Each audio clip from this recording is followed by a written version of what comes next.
Turabashije mwese mudukurikiye nitwa Jean Pierre Kagabo tubaha ikaze muri iki kiganiro. Mu minsi ishize mwagiye mwumva ibiganiro bijya impaka cyangwa se abantu bavuga ku bijyanye no guca akajagari mu nsengero cyangwa miryango ishingiye ku kwemera. Insengero zirenga 8,000 zarafunzwe kubera kutuzuza ibisabwa. Ni ibintu byazamuye ibitekerezo bigiye bitandukanye. Sibyo tugiye kuganiraho cyane, ariko tugiye kureba uko leta imikoranire yayo imeze hagati y'imiryango ishingiye ku kwemera. Turi batese ninde ukwiye kuba akibura undi. Turi kumwe na Ministre w'ubutegetsi bw'igihugu Musabyimana Jean Claude. Tubaha ikaze Ministre. Murakoze cyane. Turi kumwe kandi na Archbishop Laurent Mbanda, uri umushumba mukuru w'itorangirikani mu Rwanda, umuyobozi wungirije wa RIC, nagira ngo ni nk'ihuriro ry'imiryango ishingiye ku kwemera. Tubaha ikaze. Murakoze cyane. Turi kumwe na mugenzi wanjye, niba uri mugenzi wanjye simbiza ariko cyane, Scovia Mutesi. Murakoze cyane. Uri nyiri ikinyamakuru, ntago nahamya kuri mugenzi wanjye neza ariko hafi aho ngaho. Minister, iyi ngingo ijyanye no guca akajagari mu nsengero, mu kiliziya no mu misigiti, ni ingingo yagiye iganirwaho cyane. Bigitangira wabonaga abantu bose abagaragaza amarangamutima yabo ku buryo butandukanye, ariko nzi ko nyuma yaho hari ibiganiro byagiye biba, buri ruhande rukumva urundi. Uyu munsi nyuma y'uko ibyo byose bitangiye, abantu bagaragaza uko babyumva, murabona umwuka wifashe ute? Murakoze. Bijya gutangira nk'uko mwagiye mubikurikirana, hari ibintu nka bitatu twagiye tubona. Icya mbere twabanje kubona ubwiyongere urebye budasanzwe bw'amadini n'amatorero mu gihugu n'imiryango ibishamikiyeho. Biba byinshi cyane ugereranyije no ku gihugu kingana. Ubona ko harimo ibintu bimeze nk'akajagari bivuka uko bwije uko bukeye. Bimwe byubahirije amategeko, ibindi ubona ibintu bakora biteye impungenge. Icya kabiri twagiye tubona bimwe muri byo wasangaga n'uburyo bigisha wibaza, ubona harimo ibintu bisa nko kurindagiza abaturage mu bintu bidashobotse, ibintu bijyanye bimeze nk'ubuhanuzi budashobotse, ibintu bimeze nk'ibitangaza birirwa bakorera hirya no hino, ibintu byo kwaka abantu amafaranga ku buryo ubona butanyuze mu mucyo, n'ibindi n'imikorere ubona idashobotse. Nyuma ariko n'iki cya gatatu twe twabonye nuko n'abafite ibyangombwa n'abandi wabonaga noneho n'ahantu abantu bakorera hashobora kuzagera aho ngaho hagateza ibibazo. Rero tumaze kubibona nibo twatangiye kuvuga tutari ko ibi bintu biri gupfira he. Dutangira rero kongera gukora ubugenzuzi kugira ngo turebe uko bimeze, ariko ubwo bugenzuzi bukorwa nanone bushingiye ko muri 2018 byari byarabaye, bimaze kuba hari ibintu abantu bumvikanyeho, ndetse n'itegeko ryari ryaravuguruwe icyo gihe rigenga imiryango ishingiye ku kwemera, ku buryo hari ibintu bari bumvikanye ko bigomba gukorwa mu myaka 5 ishize. Ubu twari mu mwaka wa 6, nibwo rero twagiye kureba uko bimeze ku mikoranire, turebe ko uko byubahirijwe. Ibitari muri iyo gahunda dufata icyemezo cyo kuba tubihagaritse, noneho tukareba ko hazamo noneho gahunda ifatika. Ubu rero icyo navuga nuko kugeza uyu munsi imibanire ya leta n'imiryango ishingiye ku kwemera ni myiza, nta kibazo kirimo kidasanzwe, kandi ibyo twumvikanaho tugira dukorana no kugira ngo iyo miryango ikore neza, irushaho gukora neza ku nyungu zacu twese, ariko by'umwihariko ku nyungu z'Abanyarwanda. Abanyarwanda ari nabo bakristo, ari nabo bayisilamu, ari nabo bayoboke b'amadini n'amatorero anyuranye, ku buryo rero izo nshingano tuzumvikanaho turi hamwe, noneho tukaba tukomeje gukorana kugira ngo turebe ko n'ibyo bitameze neza twabishyira ku murongo. Musenyeri Laurent Mbanda, abantu bumvise ko hari insengero zirenga 8,000 zafunzwe, babyakira mu buryo butandukanye, ariko hari bamwe bavuga bati rurashyiditse hagati ya leta n'amadini, leta ntishaka amadini, akarengane kavutse, mbese bakavuga ibintu byinshi bitandukanye. Nkamwe muri iyo miryango ishingiye ku kwemera mubibona mute? Urakoze cyane. Uko tubibona mbona yuko nta guhangana kuriho, mbona kandi ahubwo hari ukuzuzanya, mbona kandi yuko nta biracitse ihari. Nk'uko minisitiri abivuze, ngira ngo ni ibintu bitari bishya kuri twebwe nk'abanyamadini, ni ibintu tuzi kuva muri 2018.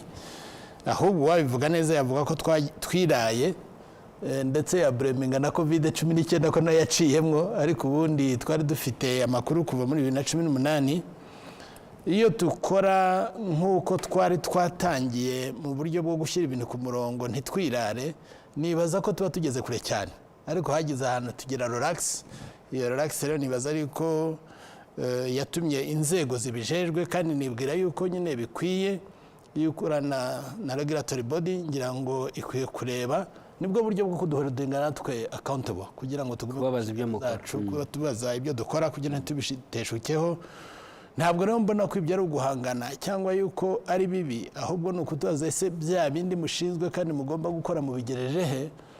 Ku bwanjye mbona yuko ari ibintu bikwiye kandi mbona yuko ari ukudukebura, ahubwo ugira Imana agira umukebura. Iyo turebye amateka Bishop usanga idini bisa naho ryabanje ibikorwa kurusha na za leta nyinshi zitandukanye. Iyo urebye uko amadini yagiye aza, none byagenze bite kugira ngo amadini ageraho leta iza kuyakebura, kandi mu bihugu bimwe na bimwe tubona ko ahubwo amadini ari yagira inama za leta? Ibyo nabyo nibyo, amadini ashobora kugira inama abakristo, kandi abakristo nibo bari muri leta, nibo abakristo bacu.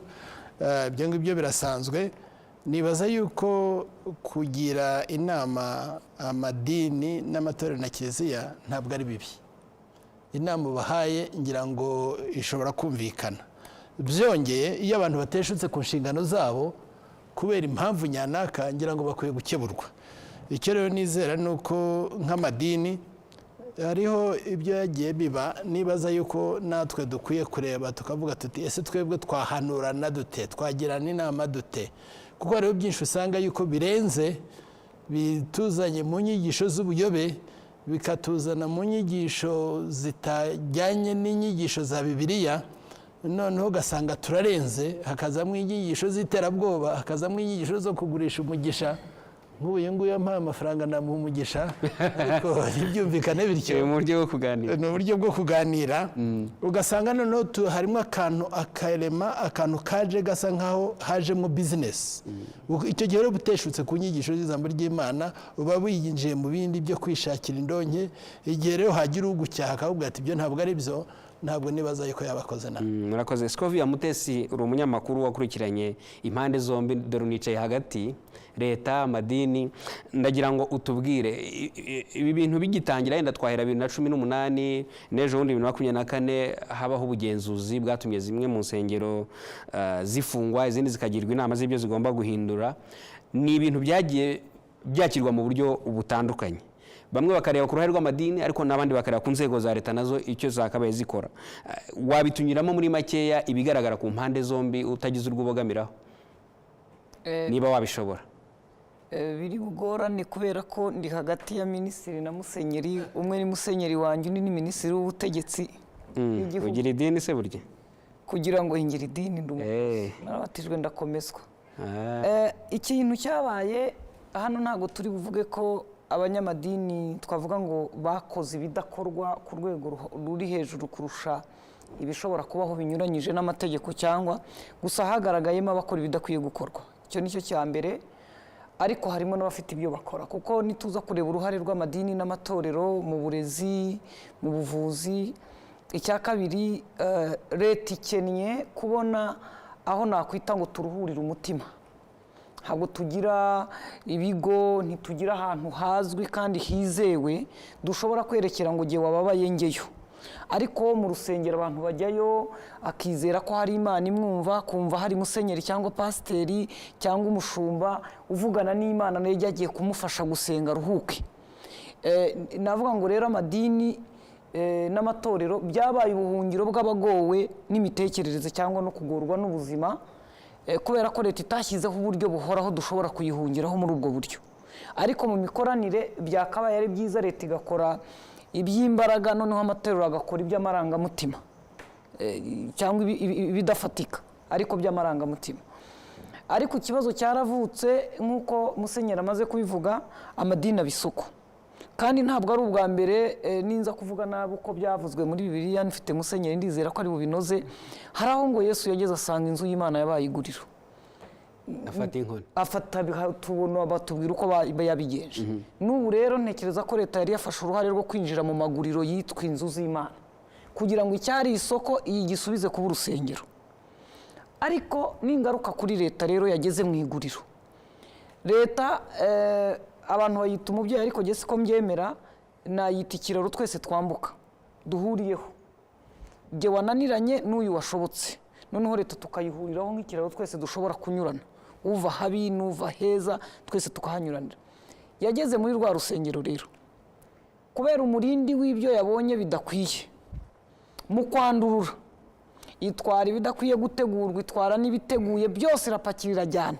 Igeze ipfira iratangira avuga iti ariko iri ryari icupa ririmo amazi, ariko iri ryarimo ubusa, ariko byose yagize ite yabimanukanye. Scovia, reka twivuga mu buryo bw'amahanga, Reka ntange urugero. mu ngero Ndatanga zifatika. urugero. Iki kibazo cy'amadini ntabwo cyakabaye giteza crisis, giteza impagarara muri rusange, kuko iki gihugu gifite umuyobozi guhera ku mudugudu.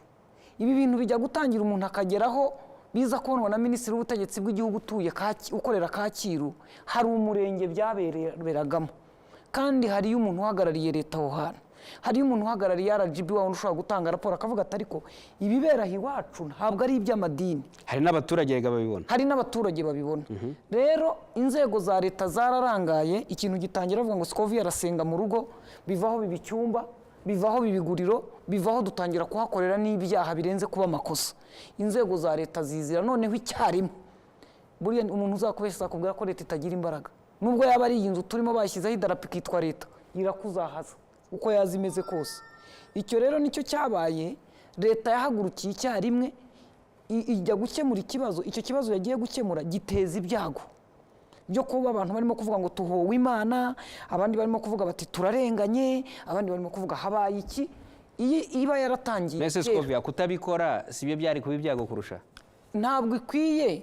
Nge ntekereza ko impamvu dutanga mituweli uzi ariyo ni ukugira ngo ninumva mfite umuriro nivurize hafi. Kuki se leta itashyizeho ibitaro CHK Kanombe na Faisal gusa ngo muri aho dutuye ni habe amavuriro mato? Hariya kanini k'umuriro bakumva byanze, noneho dogiteri akazaza gusuma ikintera umuriro. Aha rero leta yaje izira icyarimwe kandi izana imbaraga z'umurengera.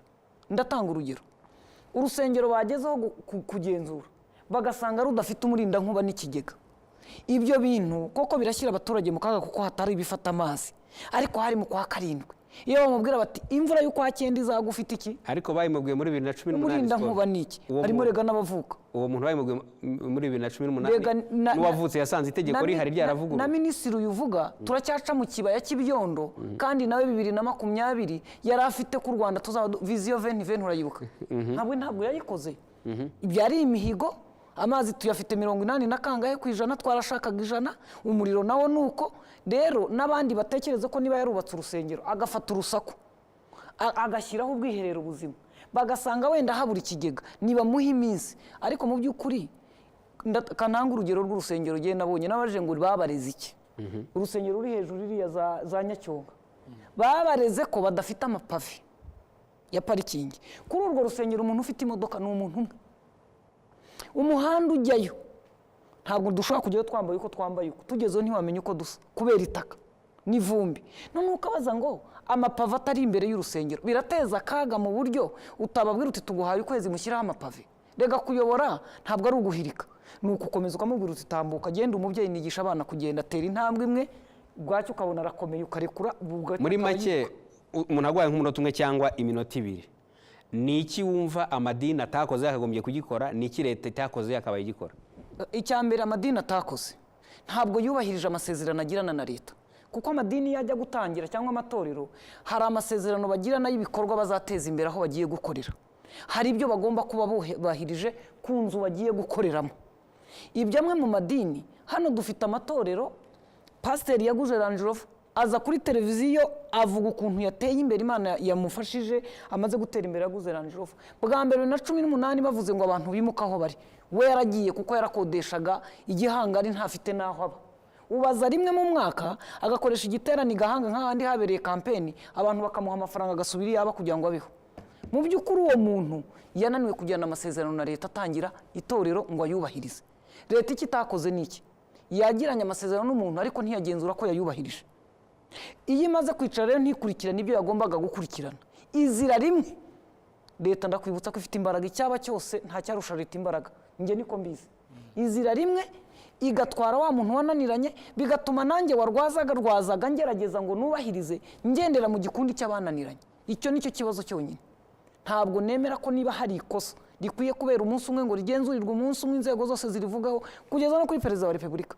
Hakwiye kuba haratangiye gitifu w'akagari atakamba atanga raporo ku karere, akarere nako kabaza minisitiri ati ibi tubikore dute, bakomeza ku buryo inzego zose zibifite. Ariko byaje nk'icyorezo twese turikanga, niba idafite icyo bitwaye twabigize ikibazo. Minisita, leta y'u Rwanda y'isoma itegeko nshinga ry'u Rwanda ni leta idashingiye ku idini, ariko ingingo ya 37 y'Itegeko Nshinga igateganya ko abantu bafite uburenganzira bwo ku myemerere, wakemera bya gakondo, wajya mu idini ushaka. Icyo nshaka kubabaza, muhuza mute ibirimo bikorwa uyu munsi byo kugenzura amadini n'ubwo burenganzira ntavogerwa buteganywa n'Itegeko Nshinga?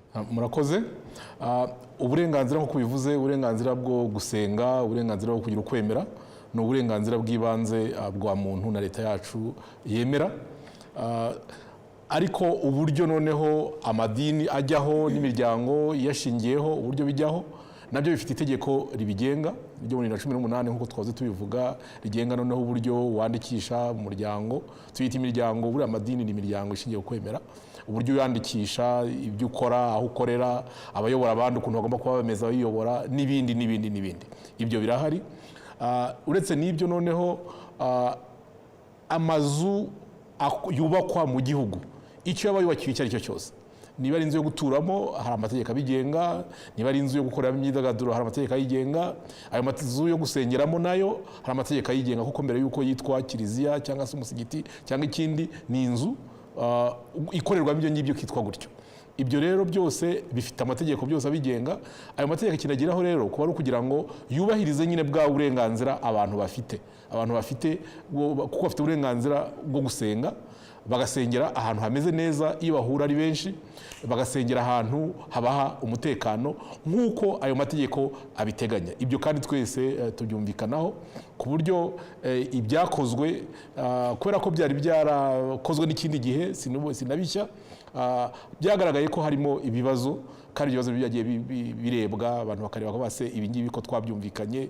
Uretse n'ibyo ko abantu bahawe igihe kugira ngo babikosore, uyu munsi bigeze he, habaho noneho kujya gukeburana, niko nk'uko na Bishop babivugaga hano mu kanya, habaho kujya gukeburana. Ikindi nagira icyo mvugaho gitoya ni cyuko bavuga bati byakorewe rimwe, nk'uko mugenzi wacu ari kwivuga ahangaha ati leta imanuka, kuko niba ari akazi ko kugenzura kakabaye kaba buri munsi, kuki tubibona bikabera kimwe, ngo amatorero 8,000 arafunzwe. Ni amatorero, insengero zikubye 4 utugari twose two mu Rwanda, niba ari utugari 2,000 insengero birenga 8,000. Icyo rero nacyo kigaragaza ko byari bikeneye imbaraga nyinshi, kuko iyo ubona muri 2018 hagati aho ngaho zariyongereyeho ibihumbi birenze 7 kandi bitujuje ibisabwa, ni ikibazo gikomeye. Ikibazo kigakomera kubera iki? Kubera ko abantu benshi n'ubundi bari muri ayo matorero, usanga n'abayobozi turimo kuvuga bagombye kubikurikirana turimo tuyasengeramo, hari ayo dufitemo imirimo, harimo aduha akazi, kandi hari ayo tubereyemo abahanuzi, hari ayo turimo turabavugabutumwa, hari aduhemba. Ibyo byose bituma hari umwihariko watumye nyine ko haboneka hagomba imbaraga zidasanzwe kugira ngo hajyemo gahunda, kuko utabikoze gutyo byagorana kugira ngo ushyire ibintu ku murongo. Ni nayo mpamvu rero kijustifia icyo kinyuranyo kiri hagati y'ibisanzwe n'ibi ngibi birimo gukorwa, ko kugira ngo gahunda izemo. Ariko Minisita, igihe Perezida wa Repubulika yagize icyo avuga kuri iki kibazo, anavuga ati nari nkizi, ubwo yakiraga, ubwo abagize inteko barahiraga na minisitiri w'intebe bakarahira, ubona ko abanyarwanda benshi noneho batoboye baravuga, n'utarafite icyo akavuga ati akumva ariruhukije ubutekamutwe mu madini, noneho bagatangira kwataka ariko n'inzego za leta, kugeza aho bigeraho ngaho, kugeza ubwo umukuru w'igihugu azavuga.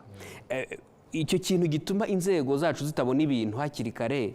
Ubu dufite uwuhe muturambye wo kuvuga ngo noneho tugiye kubaka ibiramba, niba nanjye shinze n'uwo muryango ushingiye ukwemera, mbe mbizi ko nta muntu uzaza kumfungira ikindi gihe, mbe nzi neza ko bimeze neza, byibura nanjye ntekane, wa mugani ko avuga ngo senga utekanye. Umuturambye icya mbere nuko ibi biri gukorwa ni urugendo kandi rutarangiye, kubera ko ubugenzuzi hari ubwakozwe ku bintu bimwe, ni inyubako twahereyeho.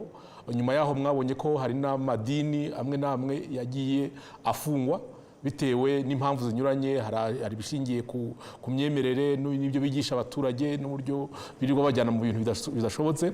Hari adafite ibyangombwa byuzuye bikinakomeza, ariko hari n'ibindi bigomba gukomeza. Ibikomeza ni ibihe? Ni uko ubu tugomba no kwibaza ngo ese ubundi amadini angana gutyo muri iki gihugu, ese koko ni ngombwa? Tugomba kugira ibintu bingana gutyo. Haba hari gahunda yo kugabanya umubare w'amadini? Ni ukureba ibyujuje ibisabwa, kubera ko hari byinshi bitujuje ibisabwa. Kuko nk'ubu ngubu niba twararebye inyubako, tukareba bamwe mu abadafite ibyangombwa, hari n'abandi dufite ubu ngubu bafite ibyangombwa ariko badafite ibyo bakora hano mu gihugu. Hari ibyo mu kanya bavugaga, umuntu ugasanga yagiye muri RGB, agira amasezerano na leta, yandikisha urusengero, bamuha license yo gukora urusengero n'ibikorwa by'iterambere, kuko buri gihe birajyana.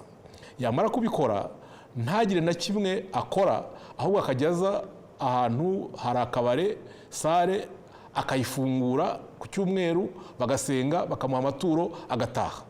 Ugasanga nta kindi gikorwa na kimwe akora muri iki gihugu. Ibyo urumva ntabwo ari ibintu twakwemera ko bikomeza muri iki gihugu, kandi abo ngabo nabo ni benshi, baracyahari. Abari gahunda yo gukurikirana abakora nk'abo? Ibyo byose rwose aho biri hose bigomba guhagarara, ntabwo bizakomeza gukorera mu gihugu. Tuzasigarana koko abantu bafite ibyangombwa bemera gukora, kandi bakora koko ibikorwa byubaka sosiyete y'u Rwanda, byubaka abanyarwanda, nk'uko ariyo ntego dufite nk'igihugu. Ariko abantu barindagiza abaturage cyangwa se abantu babambura n'utwo bafite, nta mwanya tuzakomeza kubaha mu mitegekere cyangwa se mu miyoborere y'iki gihugu. Hari umwe mu bayobozi n'ubise avuga ngo insengero zishobora nk'ahantu runaka zishobora kuba ziruta umubare w'amashuri ahari. None se niba mubona ko ari ikibazo, muteganya yuko byaba byubatse bite ku buryo hasigara izo nsengero cyangwa ayo madini mwumva bidateye ikibazo? Byakorwa bite? Hari umurongo mwabitanzeho? Hari inzira ihari? Ibi byose ni ibikorwa bikorwa igihe cyajya bikaganirwaho, kandi ntabwo dukora twenyine. Ni ukuvuga ahantu abaturage bafite impungenge z'uko insengero ari nyinshi cyane ugereranyije n'ibindi bikorwa, ibyo ni ibintu turimo kubarura aho byaba biri. Tuzaganiraho n'abayobozi b'amadini n'amatorero, noneho tukagira umurongo tubiha, ariko tubifatanyije twese, kugira ngo bitagira uwo bibangamira cyangwa se bitagira uwo bivutsa uburenganzira bwe.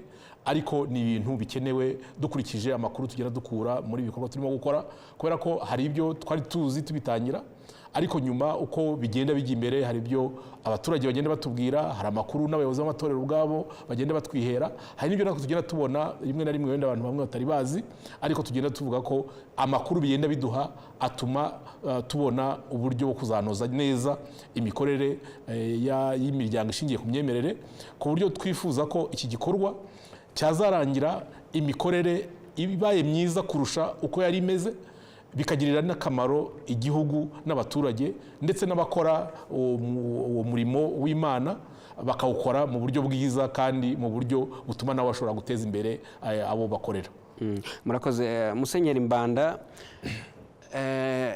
Nanjye maze iminsi ngana n'abantu twibaza gute idini cyangwa itorero rishobora kumara imyaka 100, wababaza n'insengero 2 cyangwa 3 z'icyitegererezo ugasanga ntazihari. Ubwo ariko byagera no ku bindi bikorwa bihindura imibereho y'abaturage, nubwo hari benshi banabifite. Ariko ubwo nagira ngo mpere kuri icyo mbabaza nk'ubunararibonye mufite haba mu itorero ryanyu no mu bujyanama mugira, iki kintu cyo kugira ngo abantu bafite iyo miryango ishingiye kwemera nabo babigira inshingano, habe ikintu cyo kwigenzura, babe bagira inama hagati yabo. Ikintu cyo kwigenzura hagati y'imiryango ishingiye kwemera murabona gishobotse cyakora gite? Urakoze cyane. Ikintu cyo kwigenzura ndabona yuko gishoboka, kandi mu by'ukuri birebye twarabitangiye, yenda twabigizemo ubushobozi buke cyangwa se tubigendamo biguru ntege. Twatangiye ikintu cyitwa RIC, Rwanda Interfaith Council.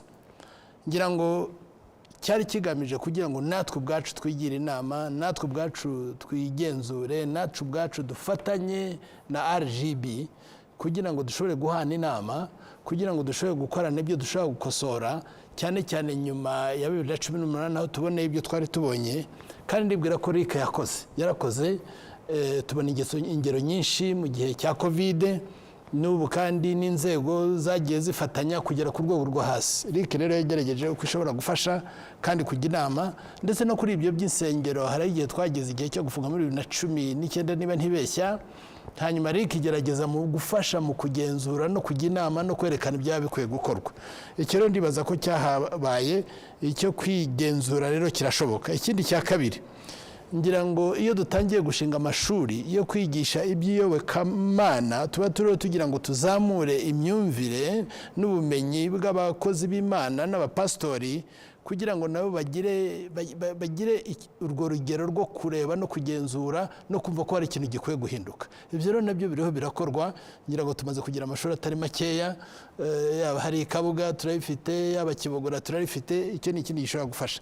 Ikindi cya gatatu umuntu yavuga nuko muri uko kwigenzura twagerageje gukorana na JAF, tugerageza kandi gufatanya na RGB. Aho ni ukugerageza kugira ngo duhane inama, tungurane ibitekerezo, ndetse twajya inama aho bibaye ngombwa, tubone n'uwo mwanya ubwacu wo kwiyegeranya no kureba no kwisuzuma.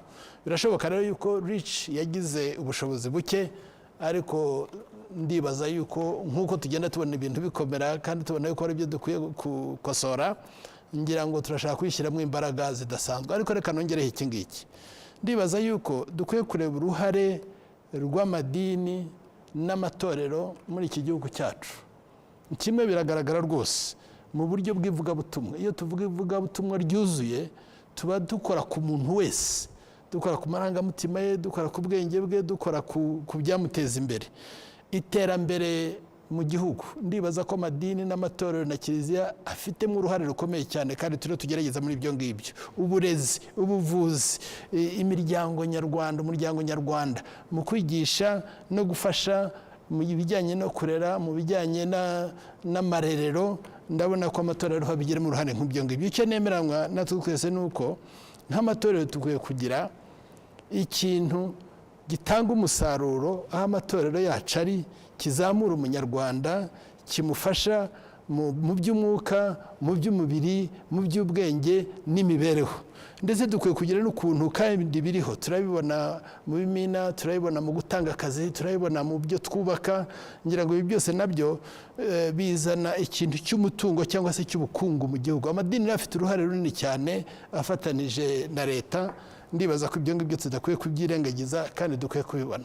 Cyakoze ntabakwirengagiza yuko hariho nanone amadini cyangwa se amatorero, cyangwa se mbare gukoresha ijambo, nanze kuvuga ijambo ngo amatorero y'inzaduka, nanone hariho abatana bagakora ibyo batari bakwiye gukora. Hariho abinjira mu nyigisho batari bakwiye kwigisha, zishobora kuzana ubuyobe no kuyobya abantu. Hariho adashaka kubahiriza amategeko.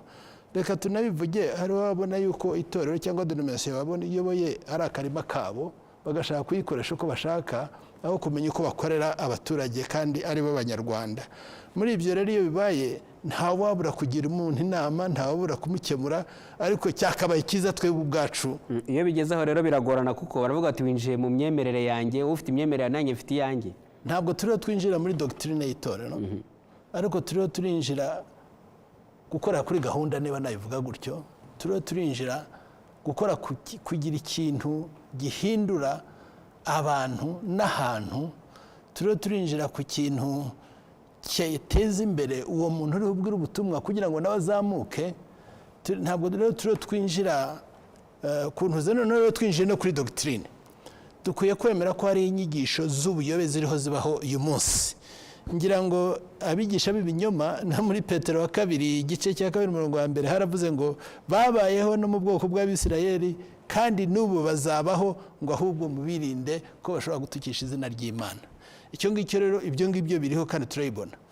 Muri Yuda naho haravuga ngo mwirinde, ngo kandi murinde imyizerere yanyu. Tuzi rero yuko umunsi hari abantu bishushanya, kishushanya, kigira cyangwa se umupastori, kigira cyangwa se umusenyere, kigira cyangwa se umuntu ukomeye, kugira ngo nabyita guhohotera ba bandi bafite amarangamutima, bifitiye agahinda, bibereye mu bibazo, ugasanga bataye mu bibazo birenze. Hari abahanuzi baza bafite imbaraga, baza bafite amagambo meza bakubwira, ariko kandi baza banakubwira yuko biracitse. Nutagira gutyo uvuze ku buhanuzi, sinzi niba nato muri 2010 hariya hafi ya Nyungwe ahantu bita muri Kivu, umuntu yaraza arahanura avuga icyongereza cya kindi kidacika cy'abanyamerika n'igifaransa cyiza, hari agiye kuba amatora aravuga ati hazapfa 90% by'abaturage.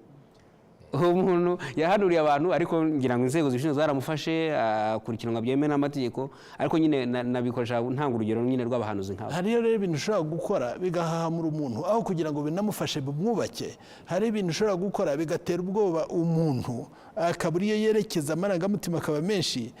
ngira ngo His Excellency yavuze ikintu cyiza cyane, sinzi niba yari yasomye muri Yohana wa mbere 4:1, yaravuze ngo we hari umubwiye gutyo ngo yabasaba ubuhamya. n'ijambo ry'Imana yavuga ngo test all spirits. urabyumva, ugenzura imyuka yose, mugenzura imyuka yose. nibaza rero yuko tudakwiye kugendera muri icyo kigari cyo kuvuga ngo nyanaka yavuze ibi ngibi, ahubwo dukwiye ko kureba ese n'iki ijambo ry'Imana ryigisha, ese n'iki ijambo ry'Imana rivuga, kuko utabikoze gutyo twaroha abantu. murakoze. Scovia, hari icyo twite ibyo bita refait frappant, kuvuga ngo reka turebe nko muri ibyo bibazo bihari, ese koko hari ibintu tubona biteye impungenge birimo bitutumba bizamuka muri ayo madini n'amatorero bishobora kuzanira akaga sosiyete, byahera kuri ubwo butekamutwe, kunyunyuza abantu, ariko hari n'abatekereza yuko hari n'abikinga muri icyo kiza bikaba byakora no ku mutekano w'igihugu no kujegeza imiyoborere y'igihugu. ubundi umuntu wese iyo afite ibyo arimo gukora nabi, byanga bikunda biba biri bugire ingaruka ku baturage n'igihugu, byaba uburyo bw'umutekano, bwaba uburyo bw'imibereho y'abaturage. ntabwo ushobora kubitekereza mu buryo bwo kuvuga ngo wigishije ubuyobe ntabwo biri bugire ingaruka ziraza. ariko ndasubira ku cyo minisitiri yigeze kuvuga, yavuze ngo amatorero ugasanga ni menshi. njye ntekereza ko aya madini n'amatorero habayeho kwimuka mu banyarwanda. hambere hataraza amadini n'amatorero habagaho kubandwa no guterekera n'ibindi bikorwa. ibyo bintu byitwaga rero ngo turabaza. kera abantu bajyaga kuraguza, ubu rero ntawe ujya kuraguza, bajya gusenga. kuvuga ngo dusa nk'aho twimutse tukibirindura tukaza ku kindi gice, kandi ibyo bintu abanyarwanda babyemeraga cyane. ndatekereza ko musenyeri mukuru abyumva kundusha. ariko ni ikintu gikwiye kuba kirindwa uburyo gikorwamo. musenyeri hari ikintu avuze gikomeye cy'uburyo amatorero n'amadini, ngira ngo n'Isilamu nibiza mu matorero cyangwa mu madini, ngira ngo iza mu madini, bikwiye kuba bifite icyo bimariye abaturage. icyo kintu ndatekereza ko ntabwo kigibwaho impaka. ese abaturage babijyamo ntabwo bazi icyo bibamariye? aba bantu natangiye mvuga ngo buriya pasiteri cyangwa umuyobozi w'idini yabaye inyangamugayo akabifura, yavura indwara zimwe na zimwe twakavurije Indera. kuko icya mbere gihe nagiyeyo mwizeye, kandi nizera ko hari undi muntu urimo kumukoresha ari we Twisemana ushobora kunkiza no kumfasha. iyo yakwigishije gukora ko Imana iri buguhe umugisha, uba umukozi mwiza. iyo yakwigishije gucunga ibyawe neza, ntabwo wangiza ibyo utunze, kuko Bibiliya ifite icyo ibivugaho. ivuga ku bapfapfa b'abagore, ivuga ku bagore b'abanyabwenge, ivuga ku bagabo b'intwari, ivuga ku bana beza. nta kintu na kimwe Bibiliya turifite muri iyi si itavuga. na Korowani ubwo ku rundi ruhande. yego. n'abayisoma nanze kuyitangaho urugero ko sindayisoma. bagenda ifite ngerageza kureba. bivuze iki rero? bivuze ngo amadini ni umwe mu mitungo cyangwa ni bimwe mu byo leta ikeneye ku rwego ruri hejuru. ndabaha urugero. musenyeri bajya bamushyira amaturo y'10 tutaratanga umusoro. umuturage agafata icyemezo akajya gutanga amaturo, agatanga n'10 ataratanga umusoro. ndashaka ngo wumve uburyo uwo muntu kwemera kwe urwego biriho. ahubwo minisitiri ashobora gutumiza inama agafungisha n'utuduka, ariko kwa musenyeri bagiye bijyanye, tujyayo twijyanye nta dasirimu. ingoma n'ipendo birahagije. yikise ko tuzi isaha. iyo tuzi isaha twese duhurirayo urusengero tukabura intebe. inama ya minisitiri ntabwo twayitabira dasitaje gufungisha. noneho tuzafatanye. biravuga iki rero? urumva bivuga iki? biravuga ko imyemerere y'abantu ko bemera ku kijyanye n'iyobokamana gifite imbaraga ku buryo leta idashobora kugifata nk'ikintu yorohereje aha. biragenda bite rero? sinzi niba inkuru narayumvise neza, ariko mu karere ka Kamonyi meya yandikiye kiliziya imwe ayisaba ko afunze iyo kiliziya. baramubaza bati mufunze ibikorwa bya kiliziya cyangwa bibera hano, cyangwa mufunze inzu dusengeramo gusa, cyangwa avuga paruwasi ya Mugina. Ego, asobanuza. bishaka kuvuga iki? musenyeri cyangwa se uwanditse asobanuza uyoboye aho yasaga nk'aho ashaka kuvuga ngo mufunze ibikorwa biri hano, dufunge centre de santé, dufunge ishuri, dufunge n'inzu. ariko meya yasobanuye ko abo bandikiye barabasuye n'ibyo babandikiye nyine icyo nshaka kuvuga ni barabizi. niba wageze kuri kiliziya ugasanga idafite amapave n'ikigega cy'amazi ariko yubatse ishuri n'ivuriro, uwo muntu ni umufatanyabikorwa wawe, waha iminsi ariko utamufungiye. nyakubahwa minisitiri umbabarire, muri iyi minsi mfite, ejo bundi perezida yaravuze ngo indwara abantu barwaye niba ari bwoko ki tuyibavurize he, njye naje kuyimumenyera, ni ingufuri. uwatinze gusoraho kugira ngo umubwire uteje uzaze gusora, usiga ufunze aho yagakuye icyo gusora. uwo usanze amapave atariho kugira ngo abakirisitu baze mu muganda bavuye gusenga bayashyireho, usiga ufunze. indwara ni ingufu. Wowe ntabwo bemera ko bari gufunga zina nsengero? Njye nemera ko ngewe ubwanjye bwa mbere bakitanga itangazo navuze ko hari insengero bakwiye gufunga, bagafunga na pasiteri. Erega ubu si ukuzifunga gusa n'izigomba gusengwa. Uretse gato banza wumve njye navuze ibyo minisitiri atavuze. Hari pasiteri bakwiye gufunga, bagafunga n'urusengero. Uwo pasiteri ni uwuhe? ukora ibigikwiye gufungirwa. kuko niba umuntu aza akabwira abantu ngo ntibajye ku kazi, akabwira umugore ati ntujye gupimisha inda, nzagusengera ubyara umwana umeze neza, uwo muntu arimo arica abantu. ngira ngo nicyo wowe ahubwo ntabwo bakwiye gufunga urusengero, akwiye kujyana narwo. Bishop hari icyo ntubashaka gukora? hari icyo ngiye kuvuga, ngira ngo ibyo hari icyo nemeranya nawe na Scovia cyo kuvuga yuko hariho ibikorwa n'umupasitori aho gufunga urusengero nafunga pasiteri. Bari kubivuga gutyo. Ikindi cya kabiri, hariho uri musenyeri bwo biraremereye. nibyo kuko bishobora kuba ari amakosa y'uwo mupasiteri, noneho agafunga urusengero kandi urusengero rufite inyungu benshi basumbye uwo mupasitori. ariko kandi nibaza ko ari nacyo gituma turiho tuvuga kandi hagiyeho inyigo yo kuvuga ngo ugiye kuba umukuru wa paruwase aba ari umuntu wigishijwe kugira ngo ashobore no kugira icyo yabazwa n'icyo yasaba. Aho rero hahita hazamo ngo ab'umuhamagaro n'ab'amashuri. Ab'amashuri ngo ntabwo baba bakijijwe cyane. Oya, buretse icyo kintu cy'amashuri n'umuhamagaro nacyo ni gisobanuke. Nitusoma Bibiliya ubwo abakorowani nabo bafite aho basoma. Ngo Imana yatoranije abaswa ngo ikoze isoni abanyabwenge bahita kuzamuka. Barakubeshya aho rero niho baturiza abana kujya kwiga. Kuko Bibiliya ntabwo ivuga abaswa. Ngo yatoranyije abaswa ngo ikoze abanyabwenge. Ariko iki ihari niki? Niba mu rusengero Musenyeri Mbanda yarize, twe twamugize umuyobozi. Ariko ntabwo bikuraho Scovia na minisitiri dufite impano yo gusenga ko yasenga, dufite impano yo gusenga, dufite yo kuririmba, dufite iyo bya bindi byose. Ariko Mbanda hari, kavuga ngo Mbanda hari, Musenyeri Mbanda hari, navuga ngo nka connection ihuza leta n'iryo torero, kuko leta hari ibyisaba. Kandi gusenga mu buryo bw'umwuka ntabwo bisaba ko mbasha kumva igifaransa kugira ngo nzavugane na ambasaderi. Ariko turasaba Mbanda uzasobanurira ambasaderi uzaza kudusura. Icyo cyo kwiga ntekereza ko umuyobozi akwiye we kuba ari kuri iyo level. Bishop nawe nagashaka kwanzura gucuza ku cyo yashaka kuvuga kugira ngo wenda gucuza kuri icyo ngicyo, kuko ndibaza yuko hari igihe tujya kure tukavuga ngire ngo tugashyiramo amarangamutima.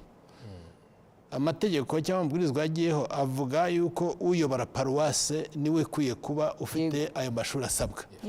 Umukateshiste n'umubwiriza hariya hepfo ntabwo ibyo babisabwa.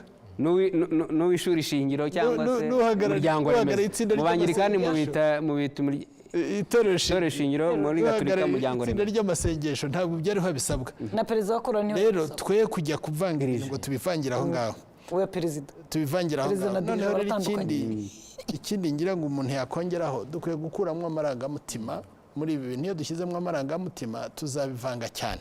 None nitubivanga tubyice byose. Nibaza yuko dukwiye kureba cyane cyane ku bintu bijyanye n'inyigisho z'ubuyobe, nizo ziriho ziduteza ibibazo, nizo tujyana cyane. Yavuze ngo abaraguza n'ibindi nk'ibyo ngibyo. Burya no muri Bibiliya hari abo bita ngo diviners, n'abatekamutwe mu by'ukuri. N'abatekamutwe aba rero nabo ni bene babandi ureba umuntu akakubwira icyo abona ushaka kumva kugira ngo agukuremo icyo ashaka gukuramo. Icyo rero nacyo ni ikibi. Mu bigisha nano inyigisho z'ibinyoma hari abo bita ngo ni ngo ni tickers, ni abakirigita. Ni ukuvuga iki? Ni ukuvuga ngo ashaka kukunezereza, ashaka kukubwira neza, ashaka kukubwira ko Imana yaguhaye imodoka, akagushyira mu kinya rwose, akagushyira ahangaha, yamara gushyira ahangaha noneho kugira ngo agukure mu byo akwiye kugukuramo ku ndongezi. ubwo bihwanye gute n'ibya Karl Marx bavuga ko la religion c'est l'opium du peuple? Ni na drogue, ikiyobyabwenge. Ni ikiyobyabwenge. Karl Marx yaravuga ngo c'est l'opium du peuple. Nibaza rero ko icyo dukwiye kumenya kimwe, hariho koko ibyonnyi, hariho ibintu bidutesha inzira, hariho ibintu bituyobya, kandi biroroshye kuyobya abantu bakwizeye, bagukurikiye, kuko ntibakubaza, ntibagucarenjinga. Aho rero niho hantu dukwiye kwitonda, natwe ubwacu nk'abanyamadini tukahareba, akaba ari naho ndetse twigira inama, ndetse n'undi wabibona akabona ko atari byo, nawe akaba yadukebura akatugira inama. Niho rero ngiye mbona yuko nka leta n'amadini, cyane cyane RGB nka regulatory body, nibaza ko dukwiye gukoranira hafi, nibaza ko dukwiye gufatanya. Ibijyanye rero n'umubare w'insengero izikwiye kuba hehe, nibaza yuko itorero ryose ririho rigira impact muri society, ririho rigira icyo rizamura h'umuturage, ririho rigira umumaro aho hantu riri, ririho ryigisha abana, ririho ryigisha ababyeyi, ririho riteza imbere, ririho rivuga ubutumwa bwuzuye.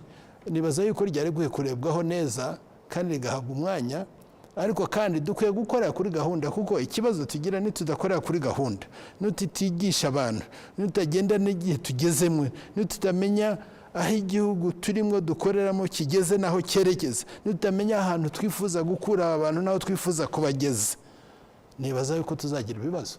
Bishop, nashaka kubabaza, wenda waduha n'urugero, kuko itorero Anglikani muyoboye hari igeze za Giporoso, hari Iremera, ahantu hose umuntu agera urahabona n'ibindi bikorwa byahindutse cyane ku rwego rugaragara. Ubwo nkakubaza ngo nk'itorero rimaze imyaka 105 ahantu 10 cyangwa 20, ariko ugasanga nabo ubwabo imbere muri bo ntiwababaza plan y'insengero zabo zigomba kuba zimeze zite, ibikorwa by'amajyambere bimeze gute.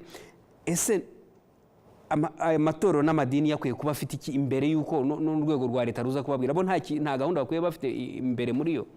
Nibaza ko ari bya bindi nyine twavuze byo kwiga no kwigisha no guhugura. Nibaza ko ari bya bindi nyine byo kugira yenda no kugira urugendo shuri, kugira ngo ngire n'uwo nigiraho, hagire n'uwo nigisha, hagire nawe n'unyigiraho. Nibaza yuko iyo tumaze kugira gutyo tukamenya yuko dukwiye kugira gahunda, ubwa mbere dukwiye kumenya ese duhereye he, ese turagana he. Hagati aho ngaho dukwiye gukora iki kugira ngo dushobore kugira aho twifuza kugera. Ni ya gahunda rero. Yego, murakoze. Gutekerereza. Minister, wenda watubwira aho bigeze, ubugenzuzi aho bugeze. Mwavuga ngo insengero zirenga 8,000 zimaze gufungwa, ese zarafunzwe burundu, gufungurwa bigenda bite? Ariko n'iriya gahunda kuvuga ngo harizo twumvise ngo zizasenywa nazo nyinshi bakavuga naho ziri, ibyo bintu nabyo hari ukuntu abantu babyakira. Reka tubisobanure. Ubwo hari n'icyo dukwiriye guha amakuru abaturage kijyanye n'amakuru amwe namwe bagenda abantu bavuga bati se nkabira byo gufunga bati ni nyinshi n'ibiki. Icya mbere cyo nuko ibikorwa by'imiryango itegamiye imiryango ishingiye ku kwemera ntabwo ari insengero gusa. Tubigarukeho nabyo, bagira insengero, bagira ibikorwa by'ishoramari nk'ibyo mwavugaga. Iyo ugeze hariya ku Giporoso ntabwo ari urusengero gusa ruhari, hari amaduka, bagira amashuri, bagira amavuriro ndetse n'ibindi. Uyu munsi ubugenzuzi bwakozwe gusa ku nyubako yihariye yitwa urusengero. Noneho bikomeza bino kugana ngo ese amadini yo ubu ngubu bimeze bite. Ibyo nibyo bintu ubu ngubu turiho. Ni nayo mpamvu kuvuga ngo amasengero, kuvuga ngo insengero cyangwa se inzu zisengerwamo nyinshi zarafunzwe, ntabwo bivuga ko hari ikibazo kiri hagati ya leta n'amadini, kuko ni inzu yitwa urusengero igomba kugira ibyo yujuje, ariko amadini arahari kandi ayujuje ibisabwa arakora, ntawigeze ayafunga. Icyo ni kimwe. Kuvuga rero ngo bigeze hehe, aho bigeze nuko mu bugenzuzi twakoze hari ibice bibiri. Hari igice kijyanye n'amazu, ayo mazu nyine asengerwamo, ndetse hari n'ahantu hasengerwaga hatari n'amazu. Murabizi ko hari abanyarwanda benshi wabonaga basengera ahantu mu misozi, ahantu hari amasumo y'amazi, hari ubuvumo, hari ibitare, ibintu byinshi nk'ibyo ngibyo, hari ibyo twitaga ubutayu byinshi bidafite n'ikintu na kimwe cy'umutekano kihabera. Ukumva inkuba yakubise abantu 5-6, inkuba yakubitiye ahantu mu biti, wajya kure ugasanga abantu bagiye gusengerayo ahantu hadafite mu by'ukuri hateye ikibazo ukibaza ukuntu ahubwo bitabaye ahubwo bikakuyobera. Ibyo twarabikurikiranye. Ahantu nk'aho ngaho ariho mpera twabaruye tumaze kugera kubona ahantu hageze ku 110 mu gihugu hari hameze gutyo. Twumvikanye ko aho hantu tuhafunga kubera ko aho hantu nta mpamvu y'uko abantu bajya kuhakorera ibikorwa by'amasengesho kuko nta kintu gishobora kurinda abantu aho ngaho. Aho nta mazu ahari, ni ahantu abantu bahurira bakajyamo, ni imyobo, ni ibyo ngibyo. Noneho amazu asengerwamo twagiye kugenzura, kugeza ubu twagenzuye amazu ageze ku 14,000 mu gihugu, ni 14,98.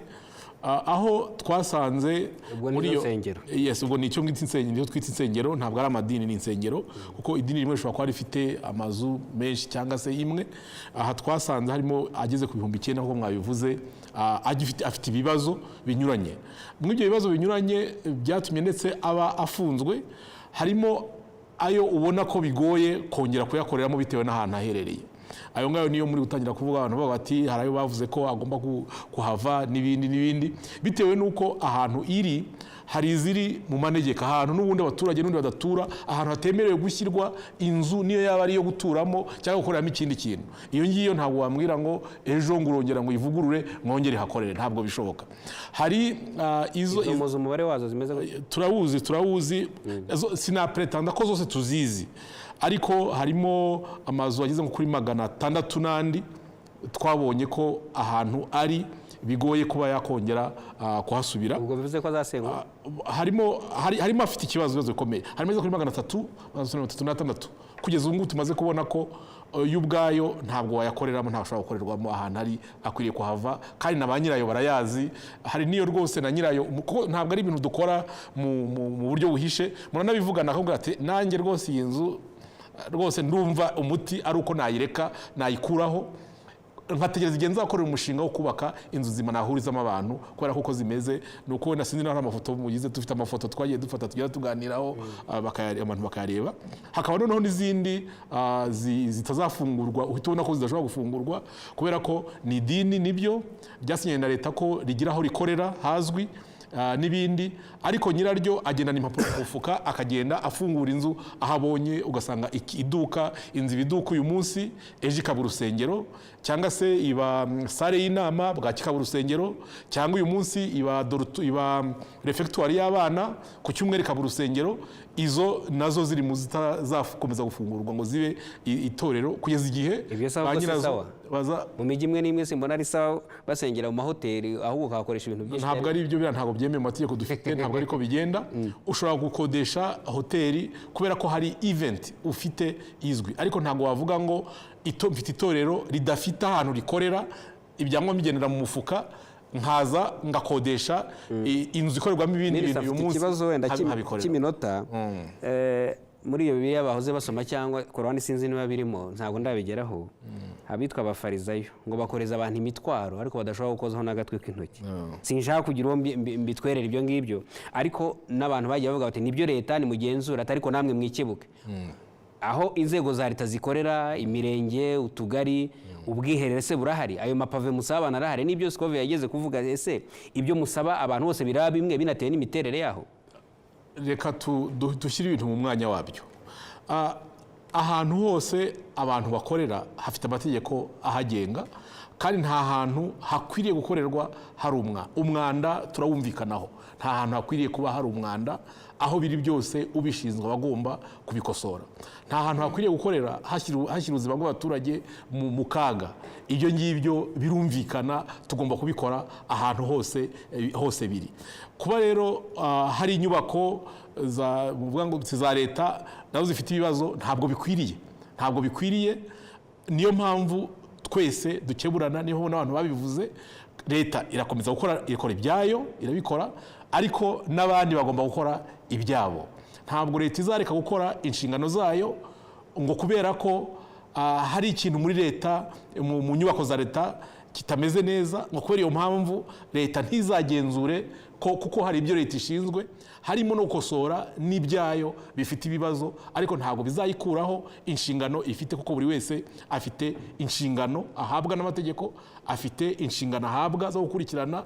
Niyo mpamvu bizakomeza gukorwa, leta izakurikirana ko buri wese yuzuza ibyo akwiriye kuba na leta izikurikirana n'ibyayifite izo nshingano zo kubikurikirana zo kubireba kuko nta wundi muntu ufite izo nshingano. Scovia, reka nguhe umunota umwe ngere kuri Bishop kuko nsigaranye iminota 5 tugana no ku mwanzuro uburyo burambye bwo gukemura ikibazo, ariko hari n'abambwira bati birava mu nsengero zisanzwe nk'ahantu hubatse bikajya noneho kuri social media, ari abo bahanura, ari ababwira umuntu ati jya hariya ngo usengere, birimukira kuri social media, ukabona ko byarimutse. Wowe uratekereza urusengero nka location y'ahantu, ariko noneho byageze kuri social media.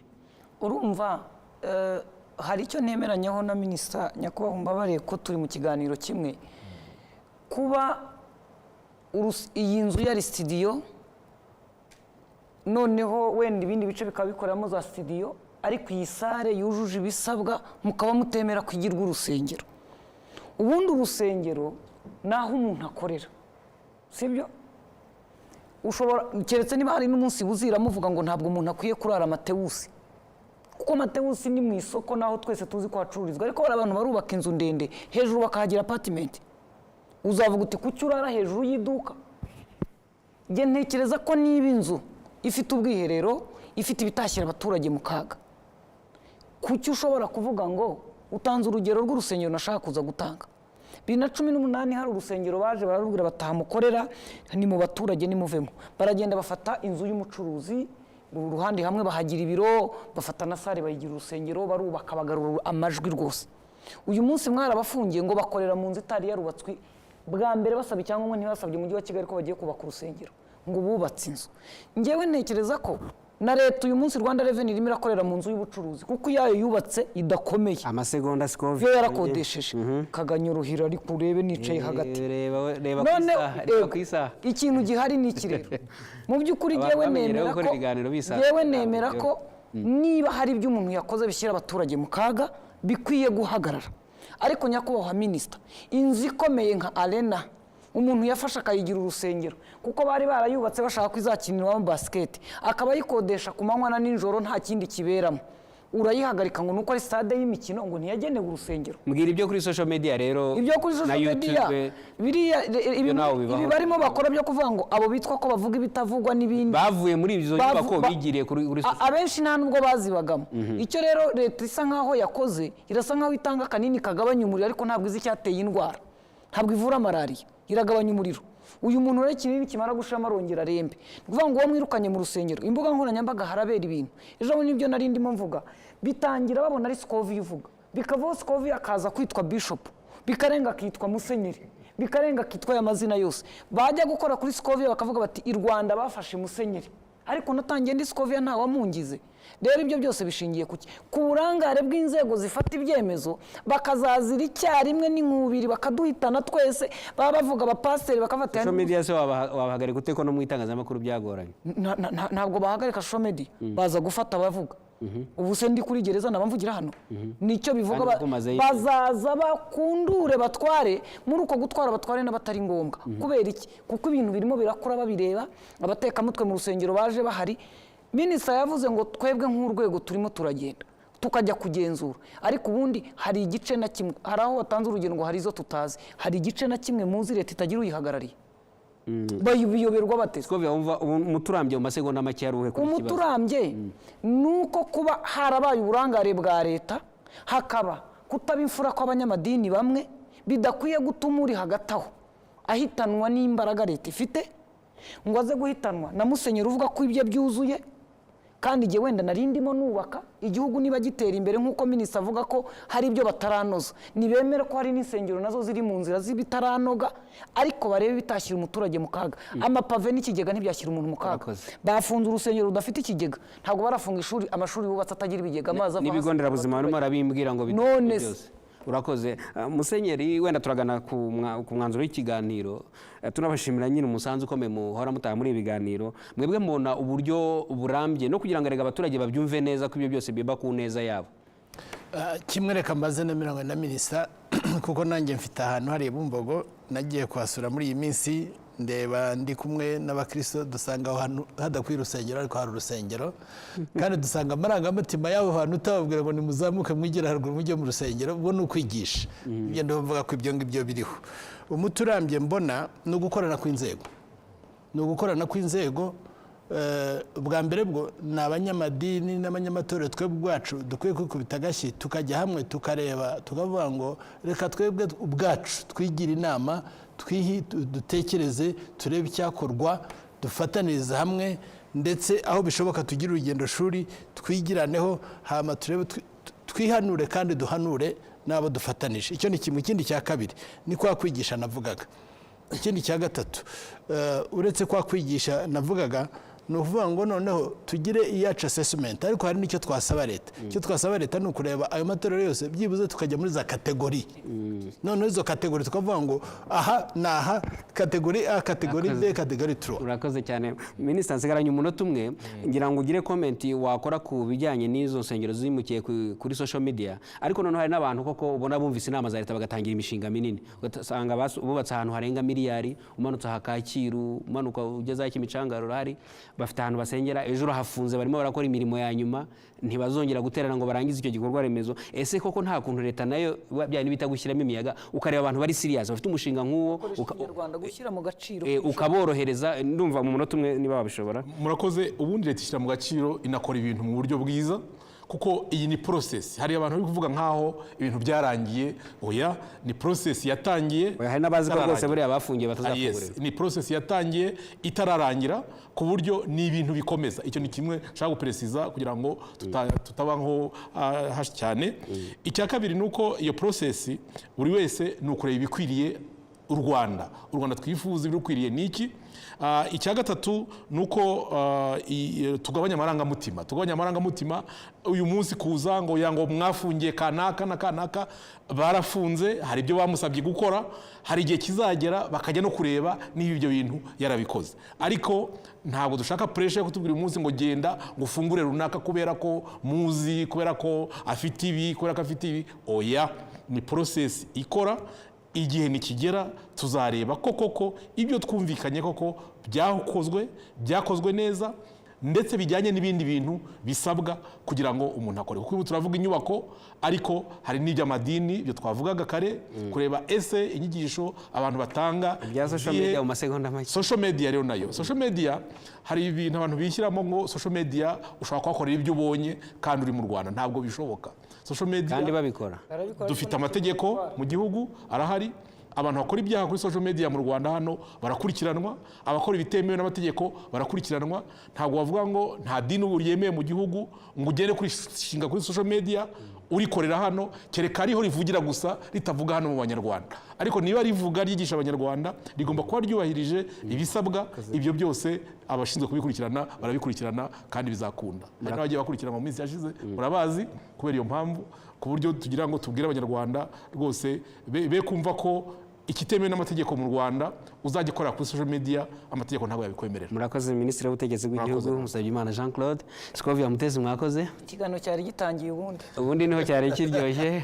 Bishop Mbanda Laurent, mwakoze cyane. Mwakoze cyane. Archbishop. Yes. Urakoze cyane. Reka mbashimire mwese mwadukurikiye. Ntabwo kino kiganiro cyarangira akanya mugani ujya kubitangira ukabona birarangiye, ariko nibyo byiza kugira uzabona akazi kacu katarangira uyu munsi. Reka rero namwe dukomeze kubabwira tuti namwe mushyire mu gaciro, murebe ibyo leta ibashakira, ni byiza, mwibwiza ukuri, ariko na leta aho ibona yatwumva, aho yabumva. Nibaza yuko leta y'u Rwanda yumva abaturage, n'ibipimo mpuzamahanga birabigaragaza ko leta yumva abaturage. Mukomeze kugira byiza. Bye bye.